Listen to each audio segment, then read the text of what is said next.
So welcome everyone to VT Reach tonight. VT Reach stands for Virtual Teleconference, Reach, Explore, and Aspire to Careers in Healthcare, where we get to share these lovely journeys of our panelists and their journey into healthcare. So for our 14th session tonight, we are spotlighting cardiothoracic surgery, and we are joined by three panelists, including Peter Corrado, who is a cardiac perfusionist, Erica Charkalis, who is a nurse practitioner for cardiothoracic surgery, and Fuyuki Hirashima, who is a cardiothoracic surgeon. She will be joining us a little bit later tonight in the session. But without further ado, we will get started with our first panelist, who is Peter, and his inspiration into healthcare and medicine. Hey, thanks for inviting me to do this. I really like what you guys are doing. I'm happy to be a part of this. So I don't even know where to start with this. I had no intention of getting into the career that I'm in. In fact, it's a difficult, most people don't even know that it exists, but I was a pre-law student. I got my bachelor's degree in pre-law, and I was taking a gap year, and it pretty quickly realized that I didn't want to be sitting at a desk every day doing paperwork. And I had a friend who coincidentally was a perfusionist, and I got to spend some time in the hospital with this gentleman, and I was hooked pretty much right away. So that's how I got into it. It's not really a great story, but that's what it is.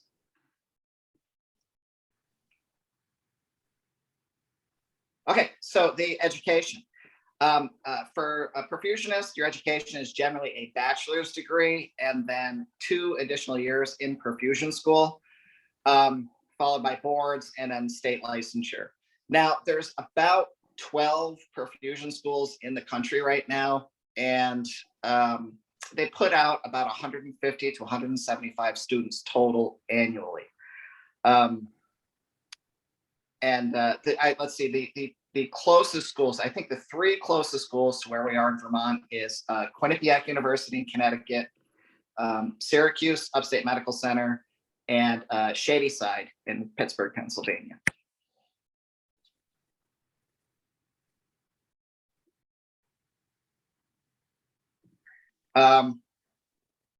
Let's see.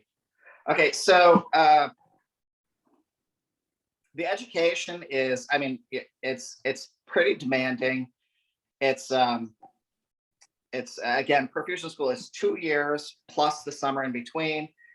The second year especially is very demanding and highly involved internships at various hospitals. In fact, UVM is going to start hosting perfusion students here, I think starting next June. So that's coming up pretty close. As I mentioned already, boards and state licensure is required after you graduate. And people either generally work directly for a hospital or in private practice. And the job outlook for perfusionists is extremely optimistic. As a matter of fact, most students in perfusion generally have job offers about 5 to 6 months before they graduate. And that, in fact, is our case as well. We just hired a perfusionist about 3 months ago, but she doesn't even graduate until May. So her employment is obviously contingent on her graduation, but there's a very, very high demand for perfusionists right now. So what exactly is a perfusionist? What we do is we use a lot of machines. We use disposable devices like centrifugal pumps, diffusion membranes, tubing, and valves to create artificial circulations for patients that are having cardiac surgery. It's also used for what's called extracorporeal membrane oxygenation, or ECMO, which is something that's really come to light in the news lately because it was something that we used to help save COVID patients.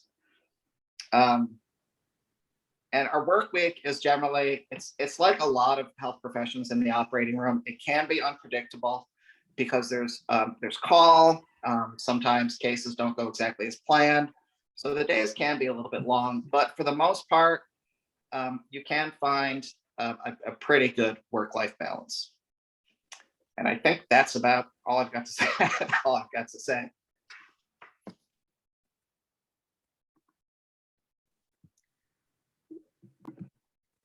Thank you, Peter. And so now we'll have Erica Charkalis talk about being a cardiothoracic nurse practitioner. Hi, I'm Erica Charkalis. I'm a nurse practitioner for the CT surgery team at the hospital. My intro to medicine, kind of like what Peter was saying, I never thought that I was going to land a job in the hospital. I graduated high school and went to UVM to be a high school history teacher, actually, and couldn't have my car on campus, so I needed a job nearby. And I got a job at the hospital as a secretary on the maternity ward. And my mind was blown. I thought it was totally cool. I loved working with moms and babies and everything obstetrics. So from there, became an LNA, and I realized that I probably wasn't going to like the redundancy of what I thought would be redundant of being a high school history teacher. So I wrapped up my degree real quick because I was pretty close and I wanted the bachelor still. But then I went to school to be a nurse. And then while I was at nursing school, I kind of fell in love with things that were non-obstetrics, non-mother baby, more like acute care things in the ICU. And so I did a short stint as a bedside nurse on the OB floor for a year. And then I moved over to the surgical and pediatric ICU. And I was a nurse there for a handful of years.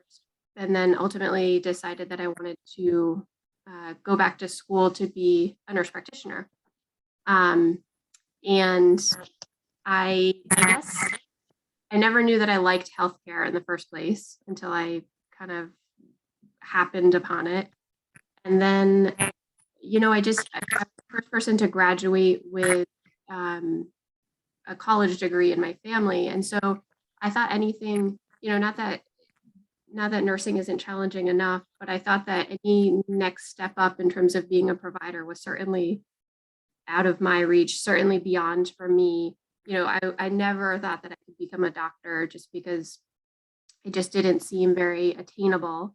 And then the more exposure I had to healthcare, the more I realized that these careers, bedside nurse or nurse practitioner or, a medical provider, medical doctor, is achievable even for people who didn't have healthcare in any of their background or so yeah, it was a lot of kind of happening upon these opportunities and experiences and being pretty motivated by it. So kind of, I've already talked about it a little bit, but this educational pathway. So wrapped up my BA in 3 years with taking summer classes and things like that.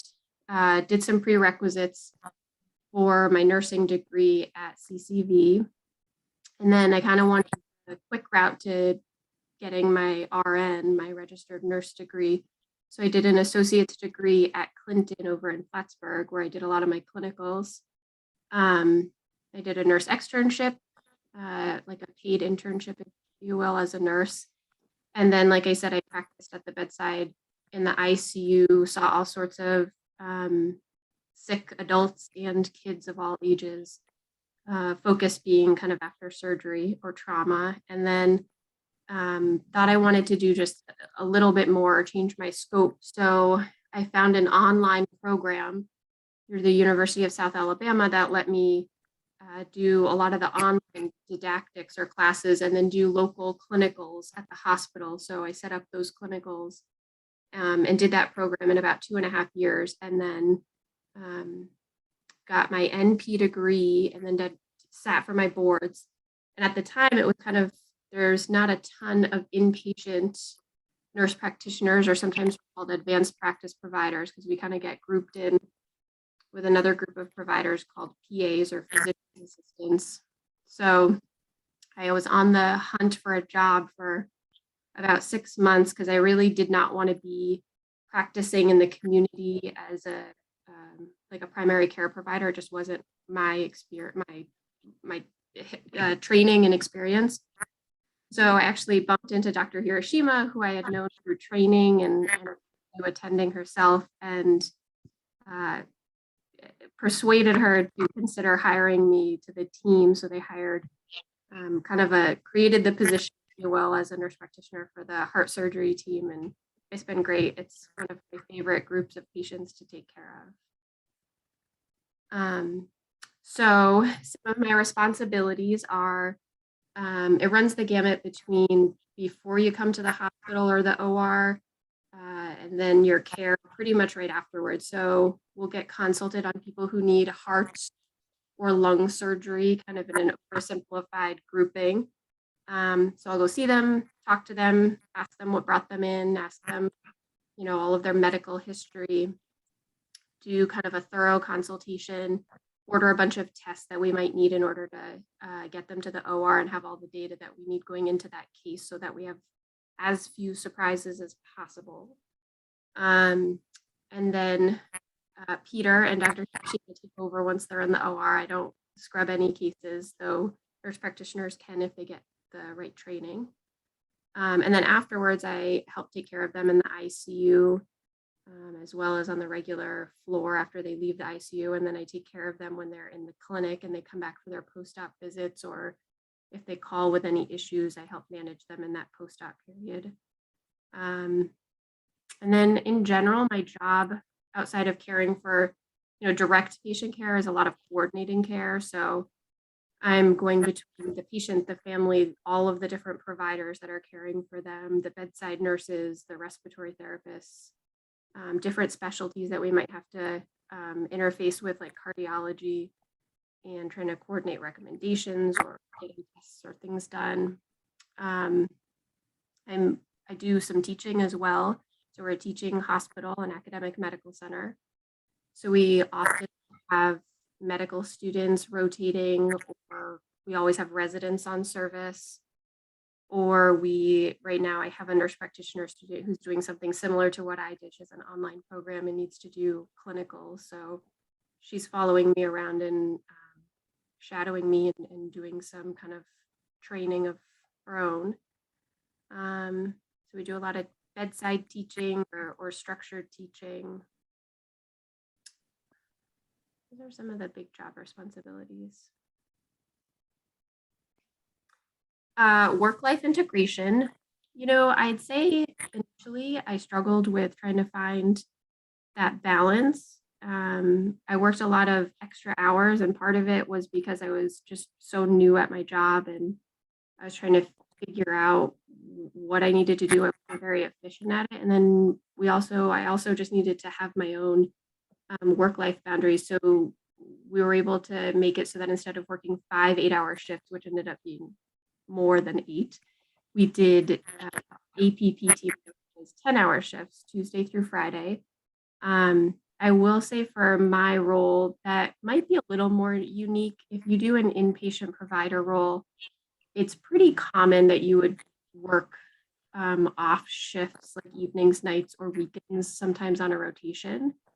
Our hospital is pretty great and protects their APPs, their nurse practitioners, pretty well, takes good care of them, and tries to really strike this work-life balance. So I work these 10-hour shifts and get all of my weekends and holidays off, which is pretty nice. And then the balance part of it comes in where I get to go home at the end of the day and hang out. I have a husband and 2 daughters and 2 dogs that we hang out and go on adventures outside and go out to eat at restaurants and plan vacations and stuff like that. I will say I really like my job, so I do sometimes take my work home with me, but like Dr. Hiroshima and I will sometimes text about patients and following up on things. But in that sense, I really like what I do, so I don't consider it burdensome, if you will. Thank you so much, Erica. And next we'll be hearing from Dr. Hirashima and her inspiration into medicine and surgery. Hi. So I'm double tasking here. Here are my kids. That's Raina and that's Sora. That's my husband. We just went to open house for middle school. But anyway, so I'm one of the cardiac surgeons at UVM, the chief of the department. Can you guys hear me okay? Because my Zoom is being a little funny. Am I breaking up at all, or? Just slightly, but I'm still able to hear you. Okay. Okay. I think I might try and move spots. I'm gonna walk and talk maybe, or actually I'll sit here for a bit. But if you guys can hear me okay. So I did not plan on being a physician until after college. I was a psych major, education minor, and was gonna do a psych PhD and do research after college. But then figured out that that's not what I want to do. Ended up taking a bunch of my pre-med courses after, like at nighttime while I was working. It took 4 years to take all my pre-med courses, and then took the MCATs. And then got into Dartmouth Medical School, and I was I guess a late career person. You know, most people went straight from college to med school, but I took 4 years. I don't think it bothered me at all. Actually, I think it gave me a different kind of perspective. And then I went to residency at the University of Vermont for general surgery. And in terms of why I got into med school in the first place, I think I was just lucky that I had some people who kind of, in my job said maybe you should think about med school, and I never really thought about it beforehand. And then I tore my ACL playing ultimate frisbee, and then I was reading about all the different surgeries and the different types, and I talked to my surgeon and I said, this is the kind of graft I want for my ACL, and he said okay. And that was like my first taste into medicine, and I really enjoyed it. And then why I go into surgery, that was more like a visceral thing. I went into the OR and I just fell in love with the OR. It's kind of one of those, if you either love it or you hate it. I think most people feel that way. And when I got into the OR, I thought this is what I needed to be. It felt like home. And I didn't care. I remember thinking to myself, I don't care if I do little lumps and bumps or whatever. I just need to be in the OR. And then, so that's what I did. I went to general surgery residency and I loved it. Then I went to Montefiore in New York, in the Bronx, for my cardiothoracic surgery fellowship. Same thing. It was kind of like this visceral thing. I rotated on cardiothoracic during my residency, and I just loved it. I loved the complexity of the heart. I love the physiology, and I hate memorizing things. So to me, I like working out the puzzle rather than kind of memorizing all these details. So and I like working with sick people, and I like working on teams. So it all kind of fit together. And then what I do? Then I went to fellowship and came back to the University of Vermont. I was nervous about going to New York because, I don't know, everybody's so nice in Vermont, and I thought New York, I grew up in New York City, but the healthcare system, New York City, you kind of hear all this stuff about, they might be a little tougher on you. I loved it. It was great. And now I'm a surgeon here at the University of Vermont. I've been here for about 5 years now. And I can't see the PowerPoint, so I don't know where I'm supposed to be at. But responsibilities of a cardiothoracic surgeon.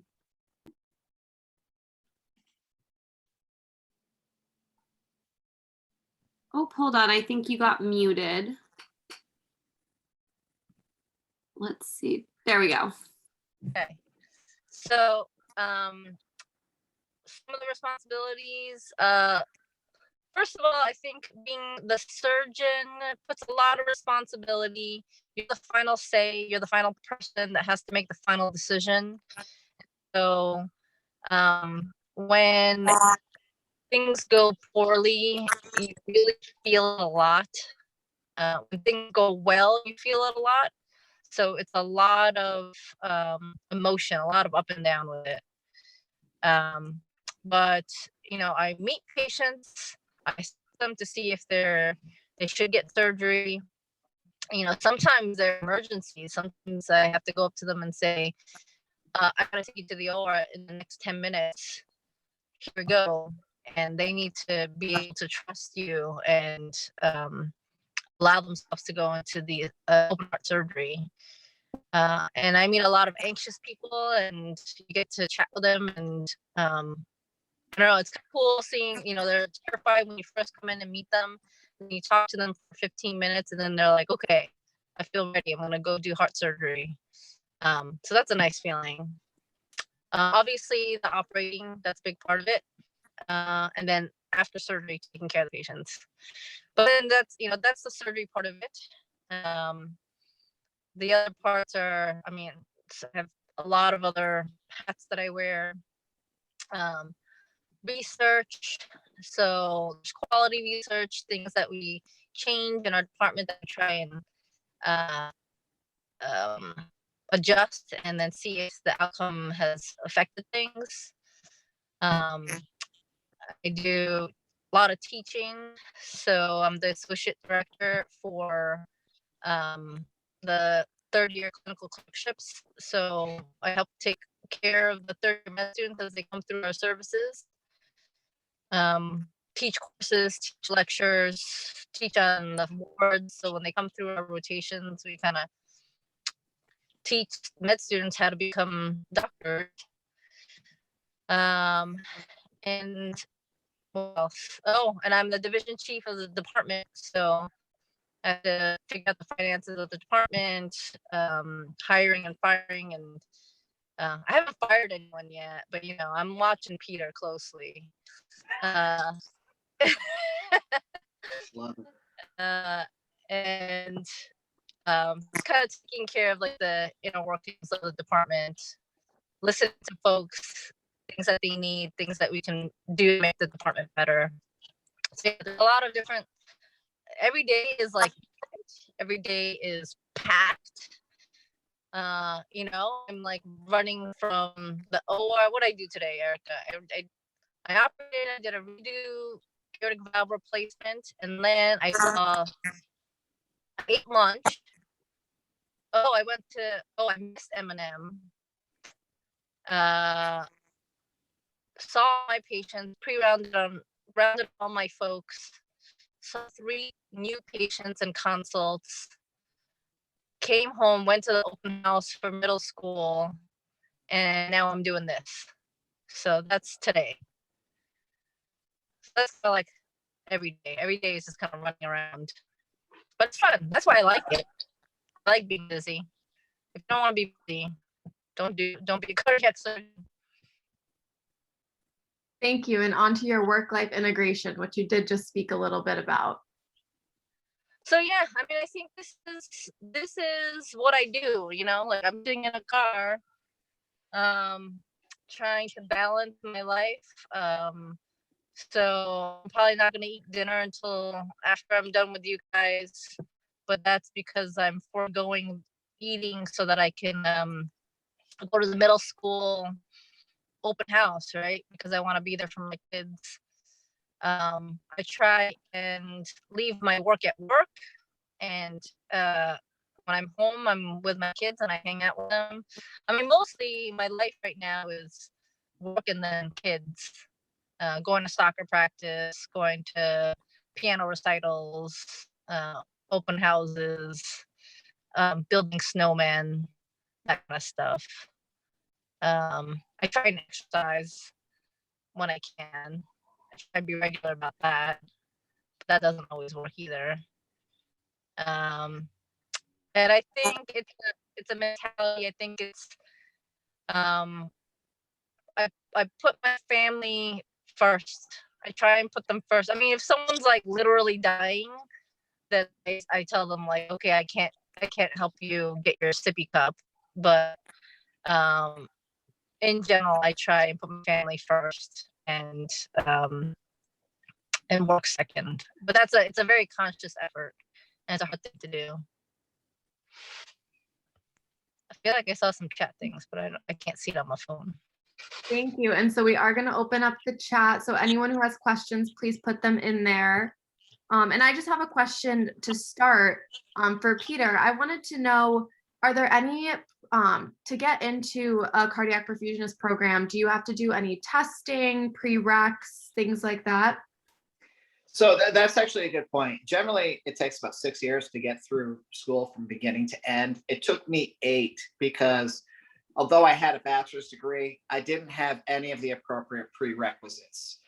So these are courses that you would just automatically suspect: biology, chemistry, physics, math, statistics, some kind of English composition.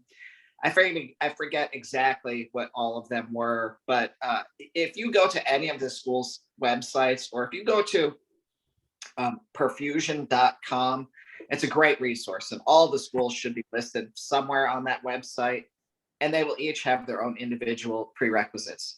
There's no testing into the program, but it can be competitive because a lot of schools will only accept about 4 to 6 students per year. So there's usually about 8 to 12, maybe 15 students total at each one of these schools, which is why out of 12 schools nationwide, you're only getting about 175 graduates coming out of them every year.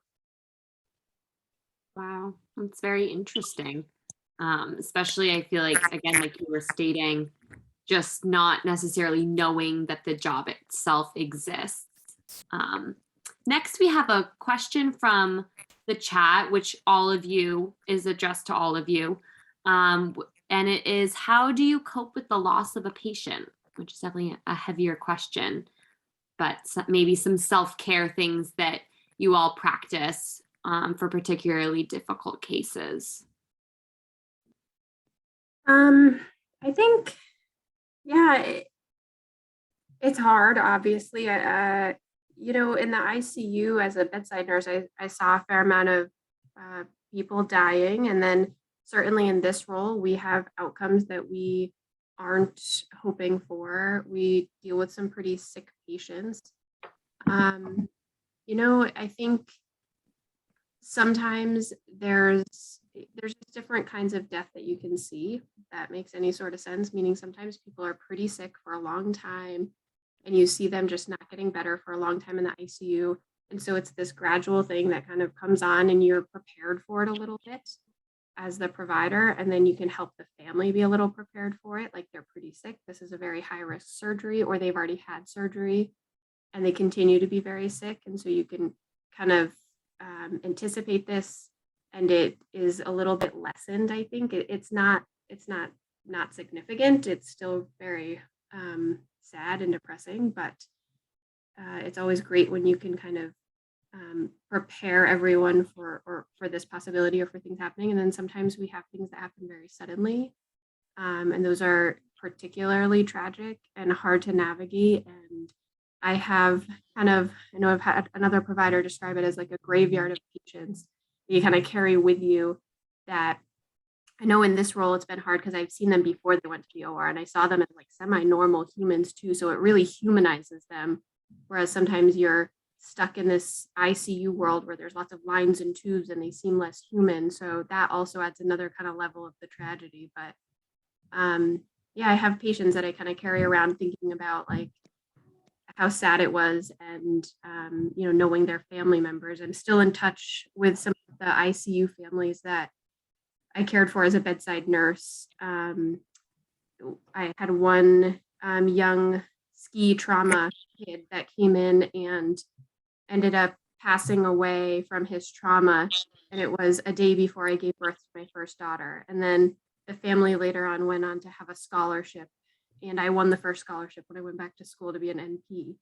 And so there's these horrible things that happen, are very depressing, and you talk amongst your coworkers about it. We have lunches where we talk about these things and how horrible it is. And we have resources at the hospital that help care for that. And then sometimes there's these like weird silver linings to it all, where I'm still in touch with his mom and this foundation that she started for this scholarship. So it's horrible, it's depressing.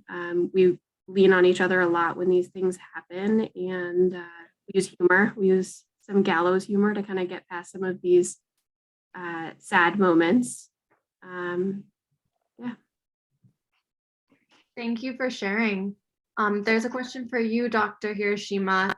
What kind of research did you do before med school, and would you recommend research to improve your medical school application? So yeah, I was for 4 years before I went into medical school, I was, like I said, I was going to be a psych PhD. So I happened to do a lot of research in psychiatry and MRI and neurology, basically, beforehand. And so I had a bunch of publications, and it just because I had planned that route beforehand. I do think that research is helpful to get you into programs. It just depends, I suppose. It just shows that you have kind of like an academic mind. And a lot of these programs, when you're applying to medical schools, are academic programs that are vested in research and education. So I think it can help. It doesn't mean that you can't get into medical school if you don't have research. I think you have to have your own niche. You have to have something that you're passionate about, whatever that might be. And if it's not research, that's okay. You just, because I've done a lot of interviews. I guess I've interviewed medical students for the residency programs. And plenty of them have sparse research or no research, but they have something else that's really special about them. And that's why we want a diverse group of people entering into the class. And so you just have to think about what makes you special and different and what you bring to the medical world. That doesn't necessarily mean it's research. If it is, that's great. If it's not, that's okay too. Thank you. Another question from the chat, which would probably be for those who are in the OR more. And it says, in comparison to what you see in the media, how do you learn to stomach what you might see in the OR? I guess I never had to stomach it. Yeah. I guess, well, no, there's some gross things out there, but then I don't do those anymore. Yeah, I mean, my sister, it's funny because she's like the opposite. She like cuts her finger and she like faints at the sight of blood. And I'm like a cardiac surgeon, so. It's very relative. We joke all the time about how we're grossed out by like different things. Like eyeballs or yeah. Eyeballs are gross. Oh, you show me like a big open heart. That's fine. That's beautiful. Yeah, it's not what you see for me. It's the smell, especially the smell of moldy. The smell can be a little bit overwhelming sometimes. I mean, I think you get used to it, right? I've met many students that have passed out. In the OR, we're like used to it now. We're like, okay, just sit down. Like, don't worry about it. If you're gonna pass out, it's also different than like what you see in the OR versus what you see in like the trauma bay, because kind of like what I mentioned earlier, in some way, like it's dehumanizing to be in the OR. People are covered with all these drapes and there's lines everywhere, so you see like this little window of their anatomy, not not their face, human even. So it's different. If you've been in the trauma bay before for some of that stuff, it can be, that's not my favorite place to be necessarily. But I agree. I think it depends. Some people, they're like, oh, this thing, snot and secretions are gross. And other people are like, poop and butts are gross. Some people can't handle blood. I mean, so it just depends on what grosses you out. But poop is gross. Thank you. And then another question from the chat for Peter. What kind of experiences would you recommend that a person have before applying to schools? And I had a question with that. Are there shadowing experiences for people who are interested in being perfusionists, even just at Vermont? Yeah, I think the best way for someone who wants to get into like a mid-level practitioner, like for as far as nurse practitioners, PAs, even perfusionists, is to shadow. And that is happening again at the hospital, I believe. For a long time because of COVID, it wasn't. But if I'm not mistaken, is it? Do either of you know if students are allowed into the hospital again? Yeah. They Yeah, are. last we were informed they were allowing shadowing again. I've had students come back in. I would say your best bet is to shadow and spend some time with a perfusionist more than once. We had, right before COVID, we had a guy come in. He was a bright young kid. He came in, he spent like maybe 4 or 5 separate days with us. He asked a lot of good questions and stuff. And the chief perfusionist at the time actually ended up writing him a recommendation. He did a really good job with us. But other than that, just doing well in school. Again, it can be a competitive selection process. So starting with grades is going to be very important. Wow. Okay. And then another question from the chat for Dr. Hiroshima. They ask, during surgical residency, when did you become more hands-on? And now currently, are you still able to perform general surgeries even though you are more cardiothoracic specialized? So kind of 2 questions in that.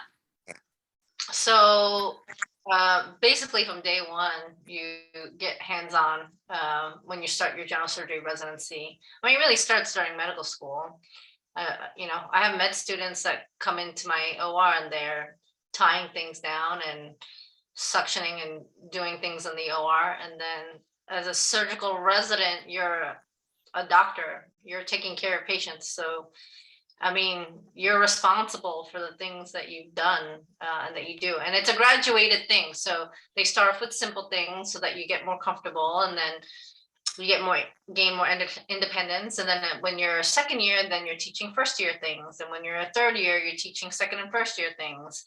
And so your skill set just like slowly grows, but you start from day one. And by the time you're chief for general surgery, it's usually about 5 years. By the time you're in the fifth year, you should be leading a team. You should be delegating, triaging, being able to take care of 20 patients at the same time, know everything that's going on with them, and operate. So you can't do that from day one, but that's what you get up to. And then the other question is, can I do general surgery? I mean, I probably could. So I'm double boarded in general surgery and cardiothoracic. So the route that I went was, there's different ways that you can get into cardiac surgery. So I did general surgery residency first, and then 2 years specializing in cardiothoracic. So I did 5 years of general surgery, and I took the boards. So I am board certified in general surgery as well. And actually, when COVID hit and everybody was kind of getting reshuffled, like they didn't know heart surgery got shut down. It was kind of crazy. They were going to reassign me into intensive care unit. And if they had reassigned me into general surgery, I mean, I can pull out an appendix, sure. I mean, I could staple together 2 loops of bowel. I don't know, clean it all up. So, I mean, I think if push came to shove, I can rip out a gallbladder, but I don't want to.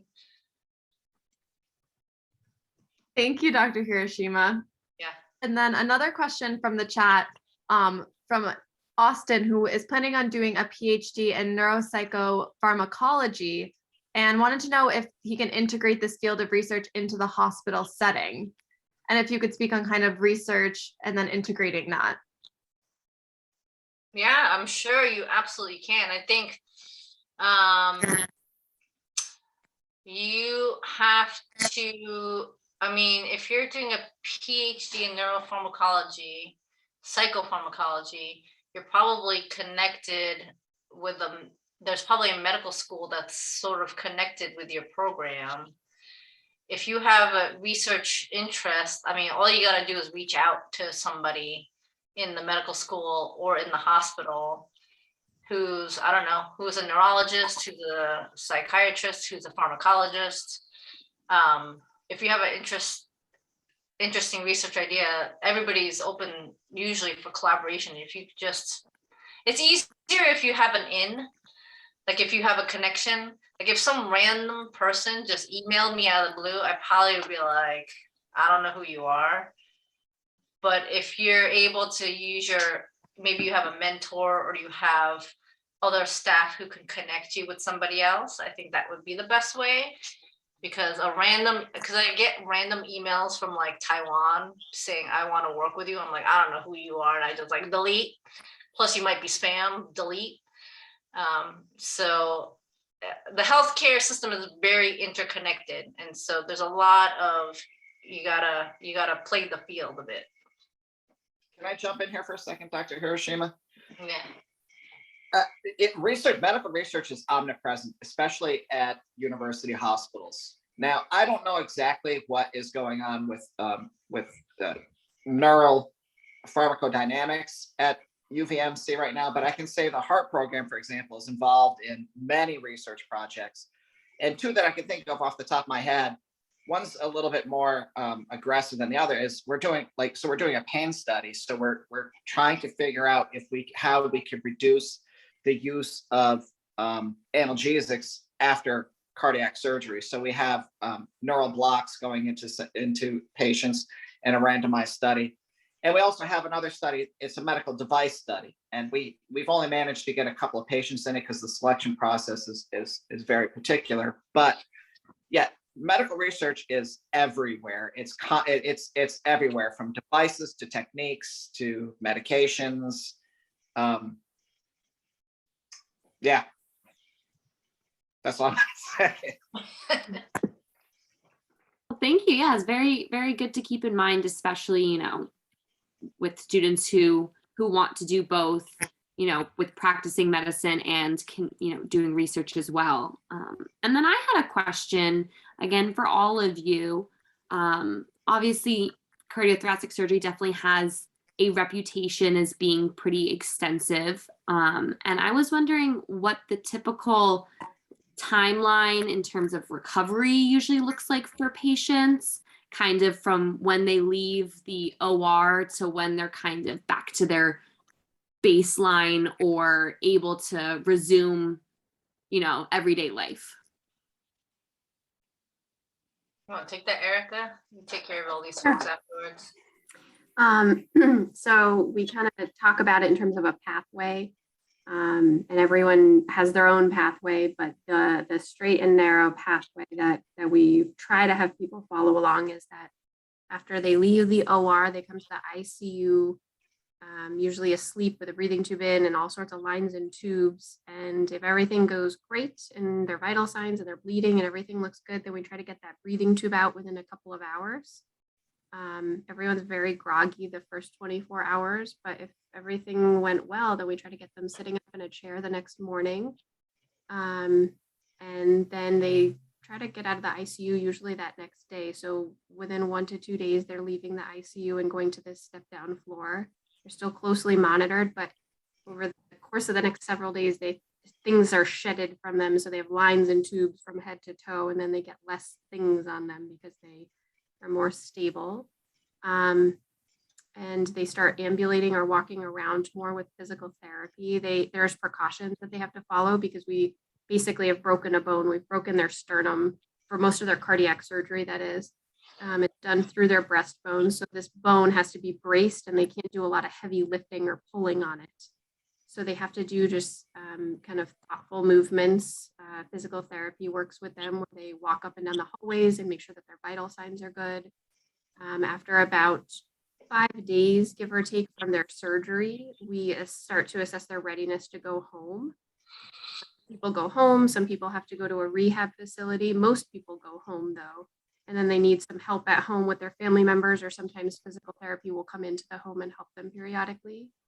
But when Dr. Hiroshima and I are seeing them at clinic, we're always seeing them about 2 to 3 weeks after surgery, and they're still pretty tired, especially the younger patients that we work with. And so we're constantly having to reassure them that this is normal. It's normal to be pretty tired after surgery for a number of weeks, but usually after about 3 to 4 weeks, they're starting to get their energy back. They're walking around. Their breastbone doesn't fully heal for a few months, like 2 to 3 months. So after about 3 months, we would have expected a normal healing person to have healed their sternum. And so all of their restrictions are usually gone by 3 months, and they can return to some sense of normalcy. Some people, are a little bit set back from that, but usually everything's pretty tucked in by 3 months. The nice thing is, I feel like some of these folks came in with issues, chest pain. Every time they go for a walk, they get chest pain or shortness of breath, or even passing out.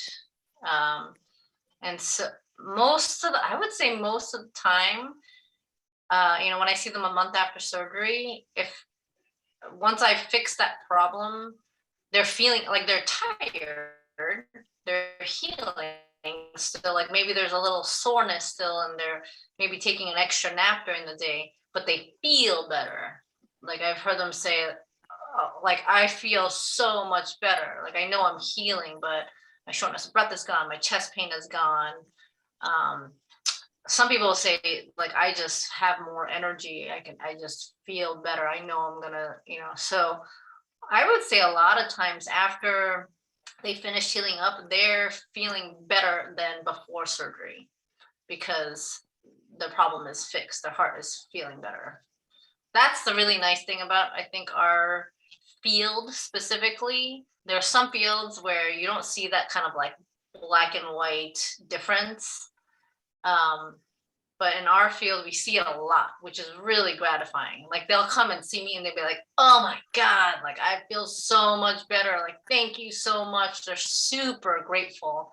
By the way, the cardiac patients are like the most wonderful, grateful patients, because they're like, you had my heart in your hand, and now I feel better. They're so happy. They're so grateful. I just got a whole bunch of maple syrup from a patient recently, and corn maze, corn maze free admission tickets, if anybody wants any. So we get that all the time. They're just really nice, happy people. First of all, they have very low expectations. When they wake up from surgery, they're like, oh my God, I'm alive. And they're like happy with that. I'm like, sweet. Thank you so much. And then I have one more question for right now, and we can address any more questions that people put in the chat during the next Q&A session after the case study.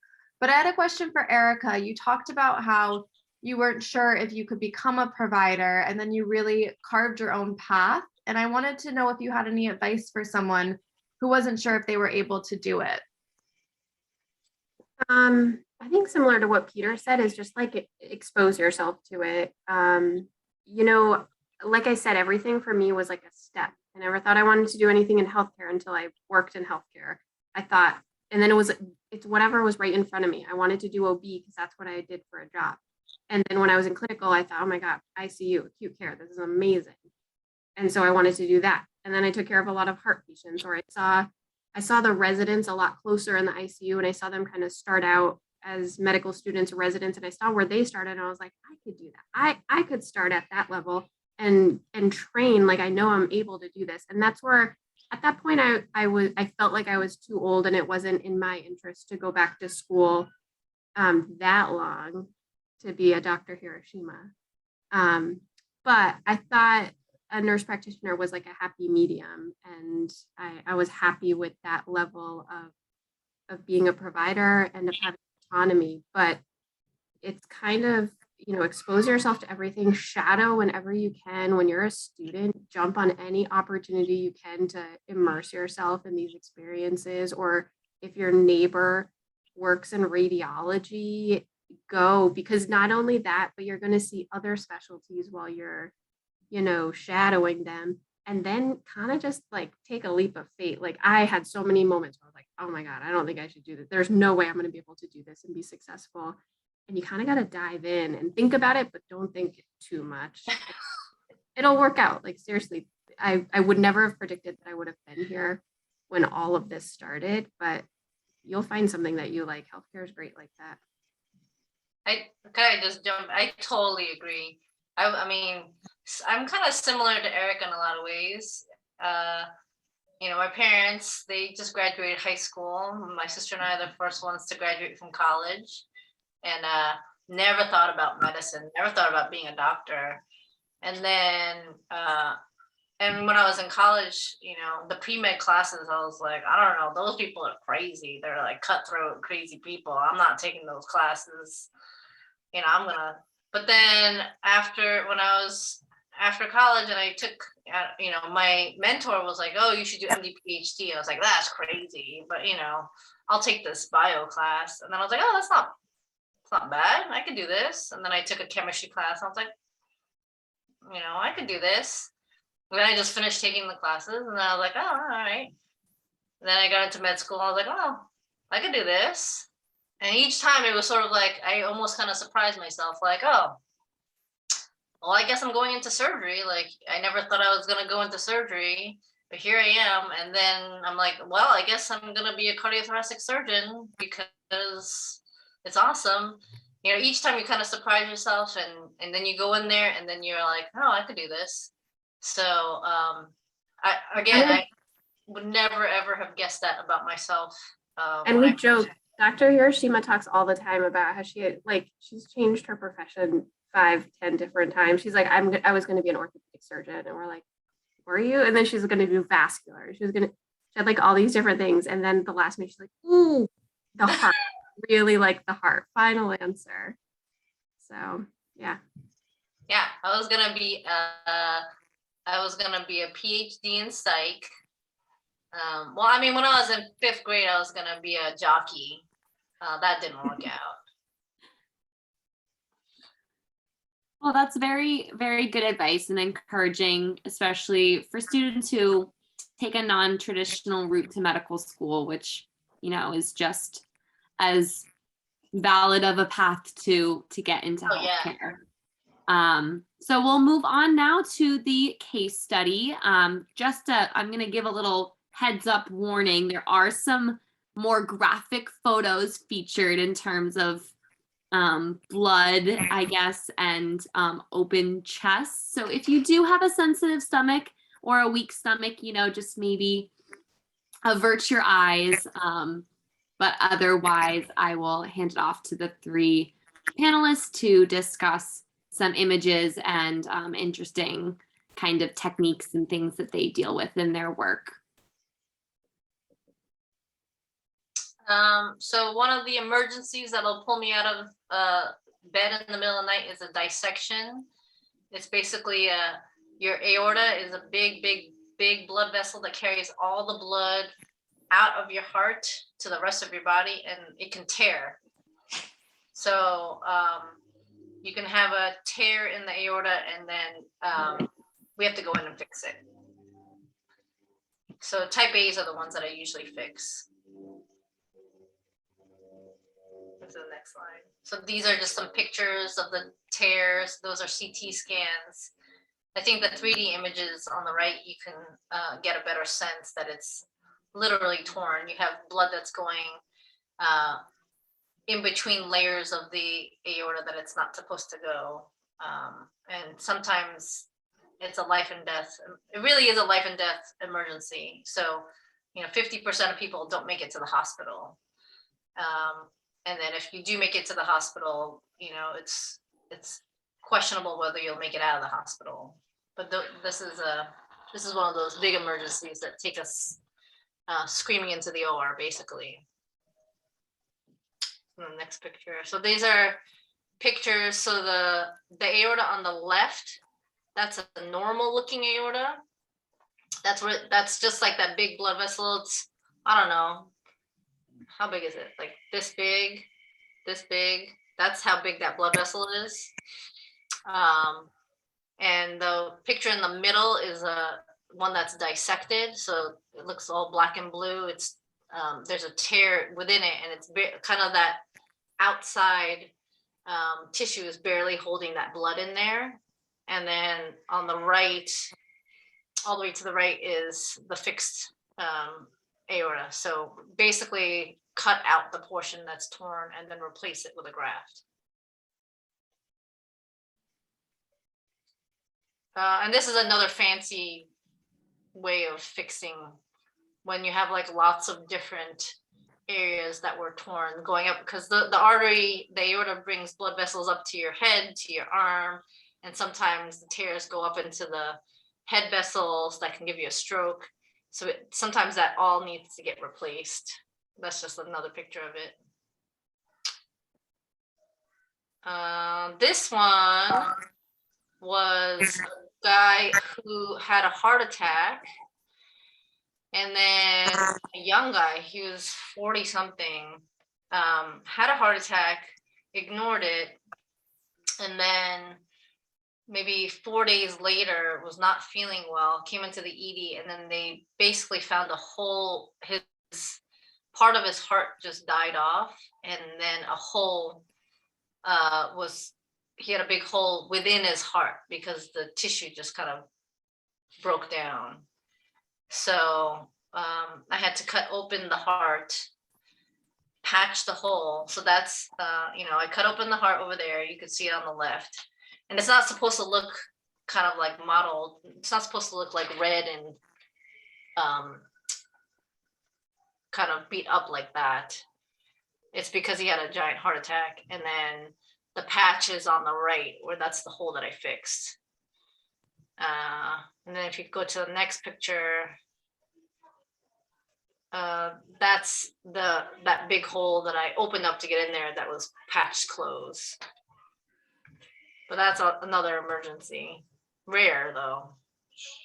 That's just an example of kind of what the OR sort of looks like. That's our team. That one on the right is Dr. Rokas. He's not here anymore, but our team, we talk about that a lot for cardiothoracic surgery. We're very, very team oriented.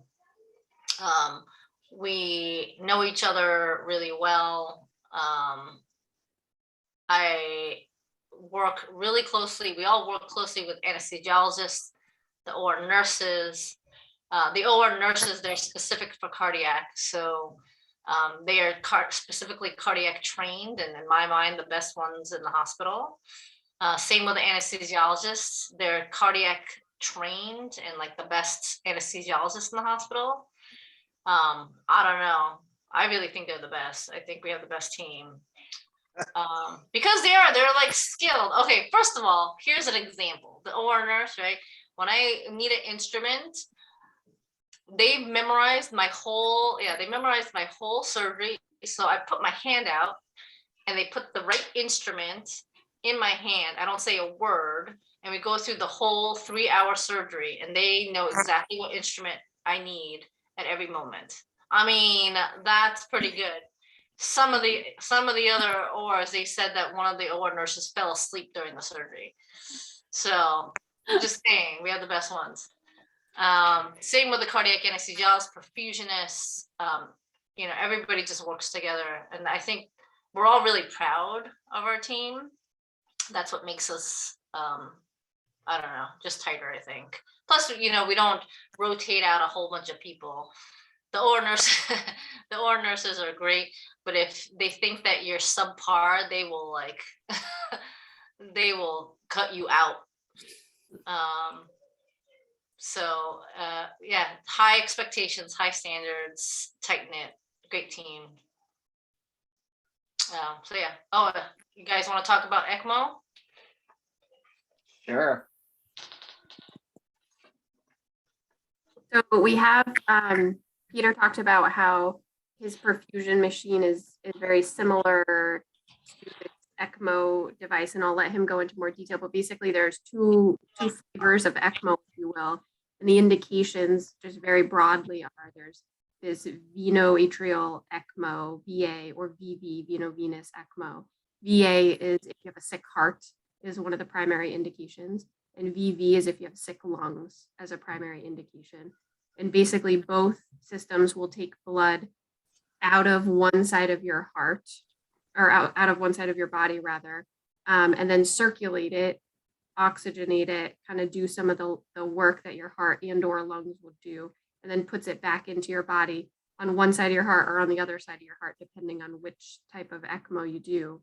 And it's it's probably the most maximal form of life support you can offer. A lot of times you see these movies and they talk about life support and plugging and unplugging machines. And then you get into healthcare and you're like, well, it's not really like that. You don't just like unplug something and alarms go flat. And then they ask, I had a lot of family ask in the ICU, like, are they on life support? And I'm like, kind of, maybe. I mean, we're supporting them.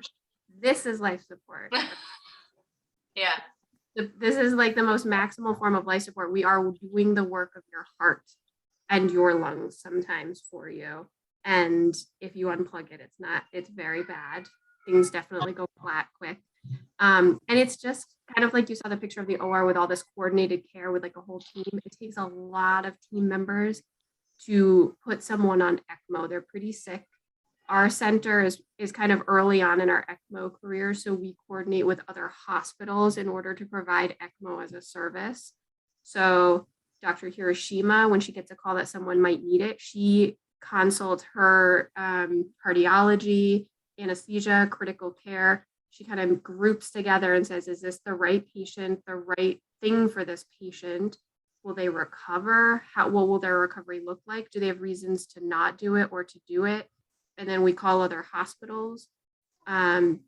We discuss this patient with them and say, do you think this is appropriate? And would you accept them if we were to start this service for them, ECMO?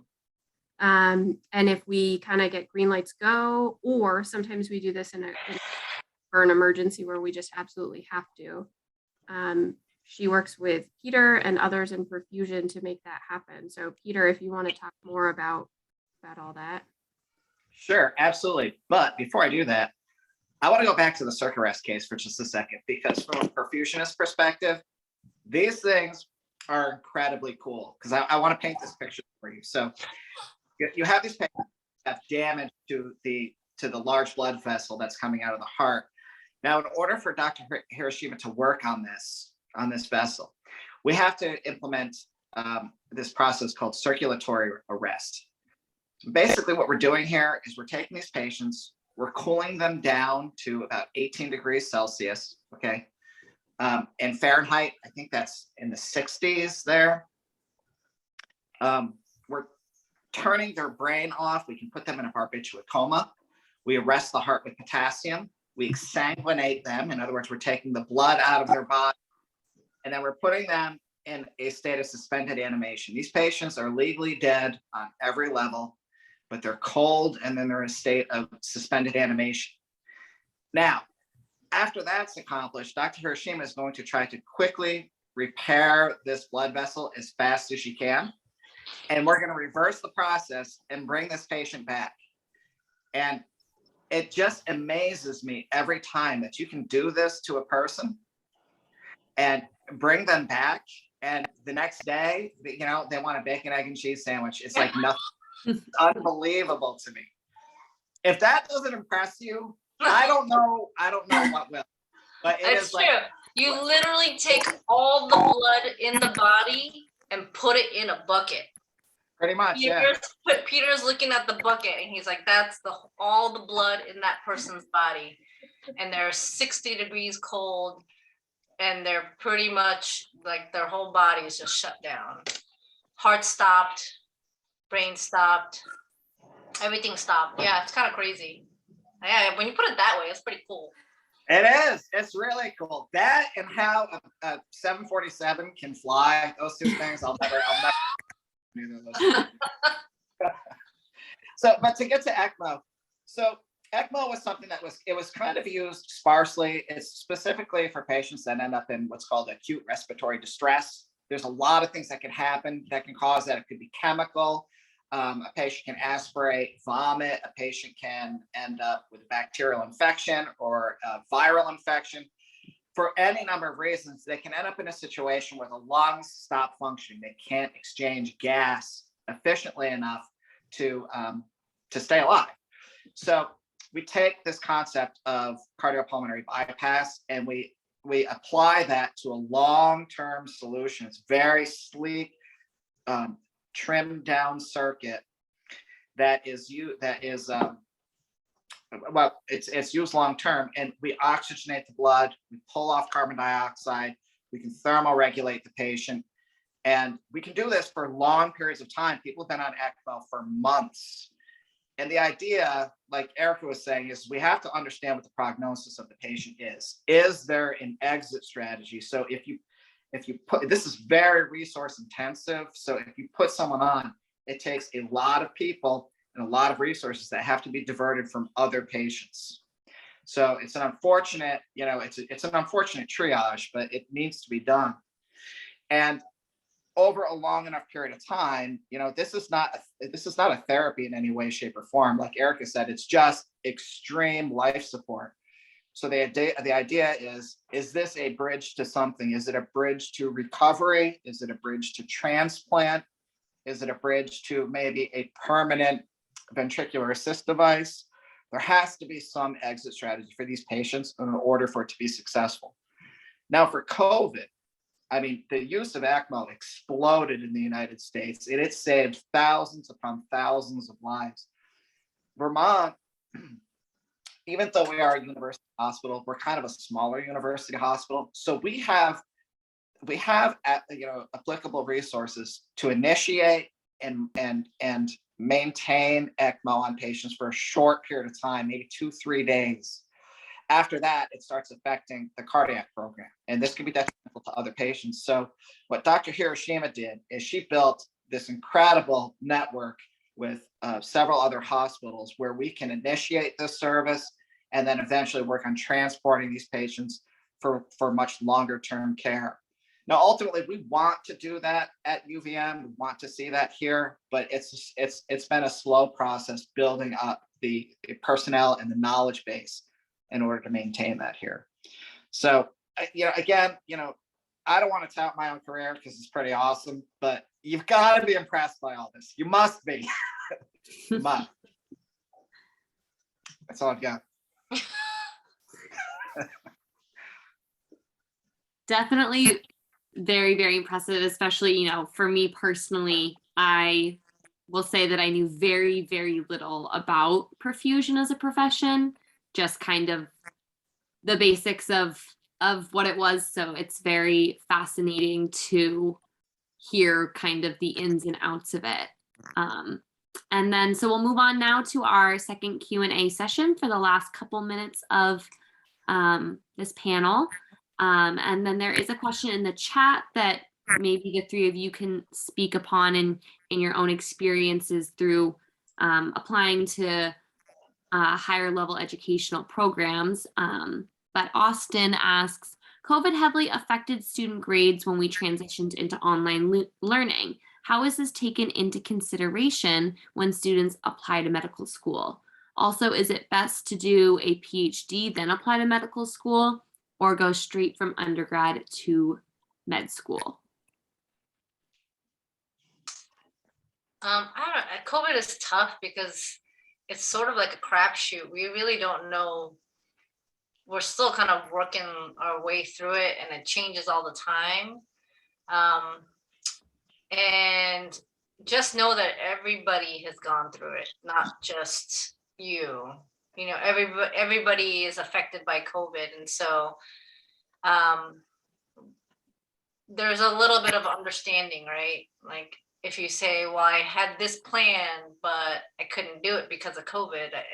My program shut this down, or my research got shut down, or that's happened to all of us, and everybody understands that. So I don't know. There's no real specific thing that we say because of COVID we're gonna let this go. Although we didn't do a lot of that. There's a lot of changes that we did, at least in the med school. They went pass fail instead of pass honors fail because of COVID. They got the step 1 and step 2, which is a major test that they take.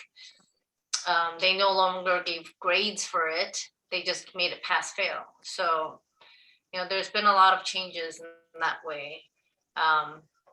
And then, is it best to do PhD and apply? So PhD is a big deal. You don't just kind of do PhD to get into med school. You do PhD if that's something you love to do, not as a road to get to med school. gouge yourself in the eye if that's what you want to do. Because I think if that's what you want, then that's wonderful, but don't do it to get into med school. There is also, if that is something that you want and you also want to do MD, I would probably think about doing an MD PhD combined program, because it's just shorter. The amount of time, if you do those two things separately, it's just going to take way longer. And Then we have then, another question. Is it possible that someone would not survive ECMO? oh yeah, absolutely. Yeah. Yeah, absolutely. There's a lot of reasons why they could not survive. Infection, brain bleed, that it's just that their hearts, like kind of Peter said, that there's no end game. Like we were hoping that their heart was going to recover, but then it didn't. And then we just talk to the family and say, sorry, like the heart is just not recovering. There's no end game here. We have to shut it off. That's happened. It involves a whole host of ethical questions. It's very difficult. It's extremely difficult. I kind of hinted before during my little diatribe there, or monotribe. It's the selection process to determine which patients will benefit the most from this is extremely important. Because you can just put anybody on ECMO, but once they're on, the termination of support becomes a huge ethical dilemma. You end up having family making decisions that they wouldn't have otherwise had to make in those circumstances and stuff. It can be very difficult, and it's emotional. Somebody asked earlier, what it's like to, when there's a death. A lot of times ECMO just turns into, a slow motion death process, and it's extremely. It's difficult for the not only for the providers, but for the family to have to watch a loved one go through that is very difficult. It's very difficult. I don't remember what the question was. It was answered perfectly. We have time for a couple more questions, and there is one in the chat that says, do you have any recommendations for people who are interested in shadowing but do not have any healthcare connections? How do people usually reach out to you all for shadowing? So maybe, what would be the best way for a student to approach any of you for a shadowing opportunity? I don't know if there's like a hospital way to go about it. I'm sure that there's some way in the hospital that you could send a message, some coordinator that could kind of do it for you. I think personally what I've experienced the most is friends of friends, some sort of network. They've said, hey, I know someone who works at the hospital, and we've emailed each other, and if they don't want to shadow me, they have other interests, then I'll find someone, because we're all pretty well networked within the hospital. We're pretty close, especially at our hospital. So if you know someone who's even remotely connected to the hospital, chances are that they have an in somehow. But otherwise, I'm sure that there's resources on the website, but I just don't know off the top of my head. And people just reach out to me by email. I've definitely gotten just random people saying, I am a undergraduate student who is interested in shadowing, and I'll get them in. So, I mean, maybe you might reach out to some people and you'll get nothing, you'll get crickets. That's fine. You have to have a little bit of a tough skin. It's okay. Like, so what? They don't know you. You don't know them, whatever. Mm-hmm. So if they don't get back to you, go down the list of whatever other person that you're interested in and email them and see if they'll get back to you. Yeah, agreed. I would think emailing usually works best. You can directly kind of reach out to providers if you have an interest in a certain field, and just professionally ask them if they have time in their schedule to let you shadow would be my best advice for students. So just realize, put a little blurb about yourself that's helpful, what you're interested in, who you are, and then just be very respectful, because they don't have to do it.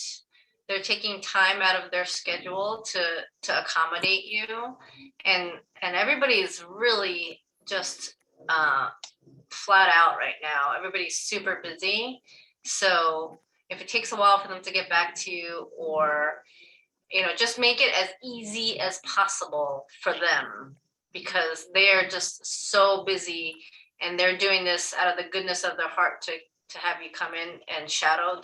They're not getting anything else from it other than just helping out a fellow person. So just realize that. Thank you. And another question from the chat. Dr. Hiroshima, earlier you said you do about 3 to 4 surgeries per week. Are there cases where you would take up more surgeries than this? Oh yeah, I mean, I'm doing 6 cases this week, I think. It just ranges anywhere. I would say 3 to 4 is a good week where I'm not operating. I usually do more than that. It feels like, I don't know. It feels like I'm operating all the time right now. But you do TAVRs in addition to that. Yeah, So I do TAVR. Do 9 or 10 procedures a week. Yeah. Okay, well, to finish up the session, we like to ask all of our panelists what their favorite part of working at the UVM Med Center is, and working with the Vermont community. So we'll kind of finish up this session with that question presented to all of you.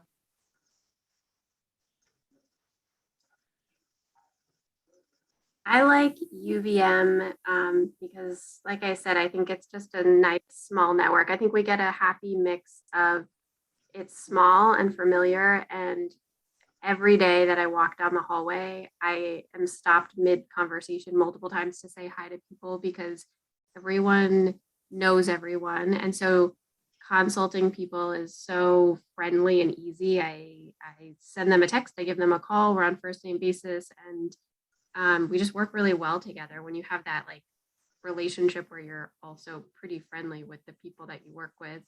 And that's kind of Vermont in general. So, we make jokes that like at other big centers, you kind of get lost in this sea of people, and these referrals kind of come in through these sort of channels that you network. So you have to make. In Vermont, you walk down the hallway or walk down the grocery store aisle and you see half of your patients, and it's nice that way. I like that familiarity. Some people wouldn't, but I like that. It does feel like a community, like Erica said. I think that's probably the best part about working at UVMC is that it is a community, not only the people that you're working with, but the patients as well. It's a small community. It's progressive, it's tolerant, it's inclusive. It's a great place to be. It really is. Yeah, I mean, same things. Like I said before, I really do think our cardiac patients are just the most grateful, nice, wonderful patients. Because I don't hear that from some of my other counterparts in other hospitals. I've gotten so many hugs and gifts and thank you notes from patients. That you don't always get that from other places. I think Vermont is, especially a nice place. And then the teamwork and the close-knit community, I think it's huge. Honestly, you can't be mean to people. You're just too close to each other. I mean, Erica knows this, I literally operated on one of my best friends, which is crazy. Or, when you see somebody and you operate on them and then you see that they've got 2 little girls that are the same age as your kids. It's just like crazy. So, we were talking before about how you deal with the pain of death is that you get so much more from the other side when, we all worked on, oh my gosh, this one dissection guy for, what was it, like a 17-hour case? And he survived and went home, and in the hospital stay, his 6-year-old girl pops out and she goes, "I'm gonna give you some jelly beans and a mousse." and thank you for saving my dad. And it was just like, you know, those kind of moments where you're like, I just gave her back her father, which is crazy to think about, you know. That's what gonna get you through the really dark parts. It's the really high parts. I don't know, what was that? I don't know, I wasn't answering the right question. No, that was, you absolutely answered it. That was perfect. A great reminder, you know, for why this is all worth it. Yeah, jelly beans. Thank you both so much for taking the time out of your extremely busy schedules to be here with us tonight. We could not appreciate it more. We're sorry if we didn't get to any final questions. And we hope everyone joins us next month for our session on obstetrics. Thank you, everyone. We hope you have a great weekend. Good luck to all of you. I appreciate what you're doing. I like it. Yeah. Bye. Good night. Bye.